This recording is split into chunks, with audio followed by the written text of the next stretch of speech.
बिस्मिल्लाहिर्रहमानिर्रहीम। नाज़रीन अस्सलाम वालेकुम। नाज़रीन, आज हम बात करेंगे इमरान खान को 7 साल जेल में रखने का प्लान, वो भी लीक, वकालतनामे पर दस्तखत क्यों रुकवा दिए और मुज़ाकरात का नाम लेने वाला साथी नहीं। इस पर बात करेंगे। याद रखें पाकिस्तानियों, अगर एक कैदी अपील दायर ना कर सके और अगर वकील 3 घंटे जेल के बाहर खड़ा रहे और कहा जाए कल आना, तो सवाल है क्या ये कानून है या मंसूबा है। इसी चीज़ों से जो है ना वो सवालात जन्म लेते हैं और पता चलना शुरू हो जाता है कि मामला किस तरफ जा रहे हैं। क्या इमरान खान को जानबूझकर मजीद सालों तक जेल में रखने का मंसूबा बनाया जा चुका है? क्या कानूनी अमल को दानिस्ता सुस्त किया जा रहा है? और क्या मुज़ाकरात की बात करने वाला वाकई इमरान खान का साथी नहीं? ये वो अहम चीज़ें हैं, आज सवालात हैं जिस पर आज बात करेंगे। उसमें मैं आपको बताऊं कि सबूत, बयानात और पसे पर्दा प्लान क्या है। देखिए, तोशाखाना 2 जो केस है उसमें एक तशवीशनाक पेशरफ सामने आई कि इमरान खान के वकील खालिद यूसुफ चौधरी के मुताबिक वो 3 घंटे तक अडयाला जेल के बाहर इंतजार करते रहे, लेकिन जेल काम ने कहा कल आइए। वकालत नामों पर दस्तखत और जेल तस्दीक ना होने की वजह से अपील दायर ना हो सकी। तो सवाल यह है क्या ये महज इतफाक है या एक सोचा समझा अमल है? नजर ये आ रहा है कि ये सोचा समझा अमल है। इससे पहले भी ये सारी हरकतें की जा चुकी हैं। और जब अपील का हक ही आप इस्तेमाल ना करने दिया जाए आपको, जब वकील को कैदी से ना मिलने दिया जाए, तो फिर इंसाफ कहाँ खड़ा होता है? सिर्फ एक केस नहीं, ये रूल ऑफ लॉ पर सवाल खड़े हो गए हैं कि ये क्या इंसाफ है, ये कैसा अपनी मनपसंद का इंसाफ है इनका। और अब आते हैं, जो सख्त बयान आया है अलीमा खान की तरफ से। उन्होंने कहा कि इमरान खान ने किसी को मुज़ाकरात की इजाजत नहीं दी, जो भी मुज़ाकरात की बात करे वो इमरान खान का साथी नहीं। ये बात याद रखें कि ये बात किसी सियासी वर्कर ने नहीं की, बल्कि इमरान खान की फैमिली की कर रही है, इमरान खान की बहन ये बात कर रही है। तो सवाल पैदा होता है, फिर मुज़ाकरात की खबरें कौन चला रहा है? किसको इतनी जल्दी है? किसके कहने पर उनको इतनी जल्दी है कि इस तरह के बयानिए बनाए जाएं? ये किसके मफाद में है? 5 से 7 साल जेल मुंतकिल जेल में रखना ये भी चुका देने वाला दावा है।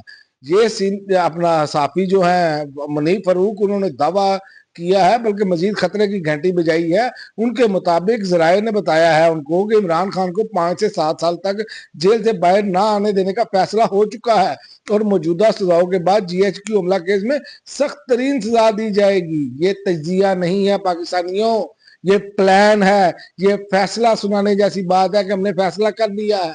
तो यहाँ पर फिर इंसाफ क्या रह गया? यहाँ पर कानून क्या रह गया? ये तो फिर इमरान खान की तो सारी बातें जो है वो सच साबित हो चुकी हैं। क्या फैसले अदालतों में हो रहे हैं?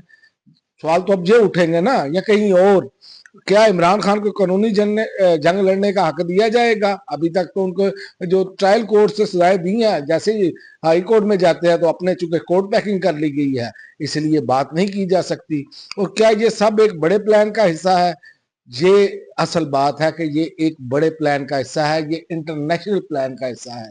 ये सब समझते हैं कि ये क्यों हो रहा है। और इमरान खान जेल में है लेकिन सवालात आजाद घूम रहे हैं। जबकि कानून खामोश हो तो याद रखे पाकिस्तानियों, तारीख बोलती है। और बहुत सी जगहों पर अब आज की जो डेवलपमेंट है उसमें आपको देखेंगे कि मौलाना हजरात को भी जो है वो अब जिसे कह सकते हैं कि वो उनका भी जज्बात उभरे हैं, उनको भी थोड़ा सा महसूस हुआ है कि नहीं यार, हम कहाँ खड़े हैं। तो ये पता नहीं अब इनकी क्या है। इसमें मौलाना फजल रहमान ने वाज़ह तौर पर कहा है कि दिफाई कुव्वत को दिफा के एतबार से मजबूत देखना चाहते हैं, सियासी कुव्वत के तौर पर नहीं।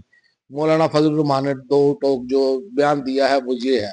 और दूसरा उन्होंने ये भी कहा कि फलस्तीनी फौज हरगिज ना भेजी जाए, फौज को फलस्तीन ना भेजा जाए। और दूसरी जानिब मुफ्ती मुनीब साहब भी जो है वो भी आए हैं मैदान में। उन्होंने कहा नबी ने ना किसी खलीफा राशिद ने इस्तिस्ना मांगा, मगर हुक्मरानों को सबक सीखना चाहिए। ये मुफ्ती मुनीबुर रहमान साहब आज बोले हैं। कितनी देर गुजर गई है सदर ममलिकत को भी इस्तिस्ना लिए हुए, तो उन्होंने आज मुतालबा किया है। उन्होंने कहा इस्तिस्ना का मुतालबा तो नबी करीम सल्लल्लाहु अलैहि वसल्लम ने मासूम होने के बावजूद नहीं किया और ना ही किसी खलीफा राशिद ने अदालत में अपने इकदाम के लिए इस्तिस्ना मांगा। हमारे हुक्मरानों को इससे सबक हासिल करना चाहिए। और यही बात तकरीबन मिलती जुलती मुफ्ती तकी उस्मानी ने भी कही है। सदर और फील्ड मार्शल के ताहयात इस्तिस्ना की दुनिया के किसी दस्तूर में मिसाल नहीं मिलती। उन्होंने कहा कि सदर और फील्ड मार्शल को ताहयात इस्तिस्ना दुनिया के किस दस्तूर में कोई मिसाल नहीं मिलती। 18 साल से कम उम्र की शादी पर सजा खिलाफ इस्लाम है। हमास की गैर मुसल्लह करने की अमरीकी कोशिश में पाकिस्तान की शमूलियत की मुखालफत करेंगे। तो अब ये आपके सामने है ये मामला किस तरफ जा रहे हैं। अब बहुत सारे लोग जो हैं वो उठकर बोलना शुरू हो गए हैं। और ये मैं आपको बताऊं ये हुकूमत अब ये अपने ही तैयार किए हुए जाल में फंसने जा रही है। अब तक के लिए नाज़रीन इतना ही। अगली वीडियो तक इजाजत।